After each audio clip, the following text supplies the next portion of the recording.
Hey everybody, Jonathan here from CorSec Products, and I'm really excited to show off our brand new product. This is StitchAScale. It's a lot of fun.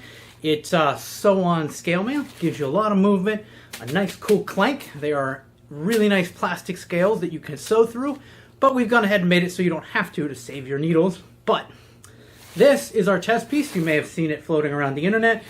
It's terrible and ugly, but it was functional, and we used it to figure out a bunch of stuff. Don't need it anymore. But what you do need to know is that we've got these out already, and they are in the store now, and this is what you'll get when you order StitchAScale from us. Now, let's go over what's going on here. This is a sheet of StitchAScale. Every sheet is basically the same size. Each different size scale, though, means you'll get more or less scales, but a sheet should cover just about the same amount of material, no matter what size scale there is. However, each scale is individually connected to each other in this nice little row here. That's to help you out, because we know applying each individual scale at a time is going to be annoying. But they are attached to this frame in a couple different places. So there's these little tabs. You cut those tabs. This then allows you to stitch all of one row together. In addition to that, they're really, really paintable. We have tested a couple different paints. We are really happy with the Rust-Oleum Ultra Coat, stuff to get from Walmart. It says bonds with plastic. You want to make sure it's a plastic primer. It goes on. The finish is really good. There's no issue with it. We haven't had any problems with it, but we do kind of recommend that you do a clear coat. If you do a top coat, then that allows you some extra features. You can hit this with a dull, like a flat coat, and that'll bring it down, or you can do a gloss coat to bring it up and shinier. Just depends on what you need to do with it.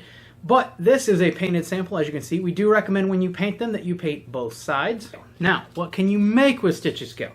Well, today we're going to make this little guy. This, as you can see, flows so much nicer than that other piece. That other piece was a little stiff and rigid. The pattern for this available in the description. You can check that out after the video. Now, what are you going to need in addition to this? Well, we already talked about the paint. You're going to need some of that. That's pretty easy to get a hold of. You're also going to need your fabric. We are using the Yayahan stretch fabric, as I mentioned before. This is the silver. In addition to that, we are going to recommend that you get something like this. This is a temporary adhesive. It's a basting adhesive. We use this on the scales to keep them in place when we sew them down. Now, you don't need to use a sewing machine. We are going to use one today because it's fairly easy if you have one to set one up to do it. But if you can sew a button onto a shirt, you can use these guys. That's what the little holes are at the top of the piece for. And not only do they help aligning everything and keeping everything smooth in your machine, they can be used to hand sew. And we're actually going to have to hand sew a few in order to finish this piece. In addition to that, you're going to need probably a pair of scissors. Wouldn't hurt.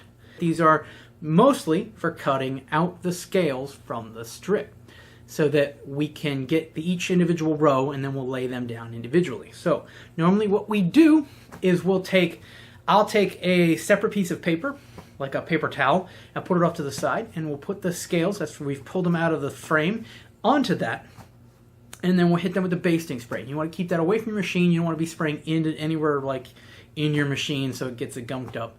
You let that cure for a little bit so it gets sticky and isn't too bulky. Then you put it on your piece, and we'll line them up and get our row set. And once the entire row is set, we'll go ahead and put it in the machine and we'll sew it down. So to set up your machine, you just need to set it to what they've told me is free motion quilting mode. Essentially, you've got to drop the feed dog on the machine. This machine is fairly easy. We just drop a little lever in the area where the bobbin goes in, and that drops those feed dogs down so they don't engage the piece. Then we need to set it to zigzag stitch and then the longest setting possible. And now we're going to sew basically a bunch of tiny buttons. So we're going to put it into the machine, and as you go into the machine, you're going to line up with the hole. So the hole is going to be visible, as you can see, through your little foot, and that allows you to do the stitch, and you're going to do that stitch right across there, not moving it at all, and you give that a couple goes. Lifting up the foot and moving to the next hole in the scale and putting the foot back down. Now, one thing to keep in mind is you want to make sure your machine is fully up and disengaged. That disengages all the right tensiony things inside, and that allows the It allows you to move the piece freely inside. You don't want to move it too much because you're going to get a little bit of extra threading in there, but you can either remove that, but I really haven't, and it hasn't been a big issue. Sometimes we do get strays, we take care of those. With this particular piece, we want to leave a pretty big gap. What you want to do is take and leave a couple spaces at the end, about a scale or a scale and a half, to make a seam at the end. So the idea is, now that I've pinned that down, we're going to roll this like so, and that will cover up here. Now, if this wasn't stretch fabric, we could actually just burn right through the scales on like a wide zigzag or something. If you go too close together on the scale, you'll perforate it and then it'll break. And we don't want that. But what we're going to try to do, or I'm going to attempt to do here in a minute, is stitch pretty much on this line again, right above this seam. So right along in here. And what we'll do there is it'll leave this little flap, which will cover up our little stitches here, and it should look really nice and neat.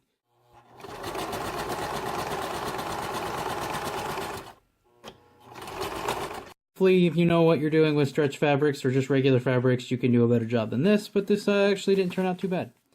Okay, so I've covered up all my sins. I did end up hand stitching this, which I am not good at all, but we did stitch that seam. But as you can see here, we've gone ahead and stitched on the scales to cover all of that. Again, I'm using the scales with the basting adhesive still attached, because that does help quite a bit, actually. And obviously I'm not as regimented in here as I was, but this is the bottom of the piece, so I'm not really worried about it. Now, my needle has gone through. It's coming from the previous scale, so I've been flipping this over. And as you can see the edge of the scale. I don't know if you can see, but I can see. You know, stretching it so I can see the edge of the scale, then coming in like this to get this out. And you've got to watch because the thread likes to catch on the other scales, so it's kind of a pain in the tuchus. But we're just going to come through here and then back through the hole. And as you can see, it is catching. I'll just talk about this because this was pretty simple, so I won't record it again. But I took a jump ring here, and I took this chain. This is the chain I'm using. I think I got it from Hobby Lobby. In fact, I'm pretty sure I got it from Hobby Lobby. But it's just some chain I bought for a project. I've had it laying around. And I cut the chain, and then I got a jump ring. And then I just stitched that right here on the edge. And that gives us the nice little decorative chain. It's nice and thin. And that keeps this front piece here. You know, when it goes onto the hand, you can thread this onto your knuckle, like your middle finger knuckle or whatever. And that'll keep it from falling down your hand. And then the stretchiness should, if we size this correctly, which I hope we did, will look good on, on your arm and should be able to keep it in place. Hey guys, thanks for sticking with me through this project. I think it came out pretty good. I think it's really neat. This piece came out really nice. So I hope that inspired you, that pretty much anybody can use these. And those of you who know what you're doing with a sewing machine, I hope you take them to the next level and show us all the cool stuff that you guys do. I'm really excited about it.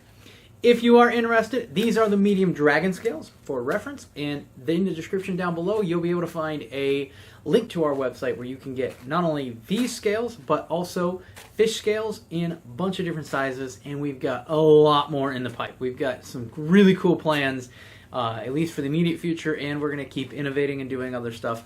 And we'll have lots of cool stuff out there for you guys in the future. So subscribe to this channel and or like this Facebook page wherever you see this, and we'll keep posting stuff as we do it and get you all informed on the new moves and shakes and stuff as we get things out there. If you do something cool, make sure to send us pictures, and I hope you, in the comments down below, go ahead and say what tutorials you'd like to see. We'll try to work on those. And just let us know what projects you're interested in doing with them. I hope that answered all your questions. If you have more, again, comments down below. I'll catch you all next time. Thank you all for sticking through.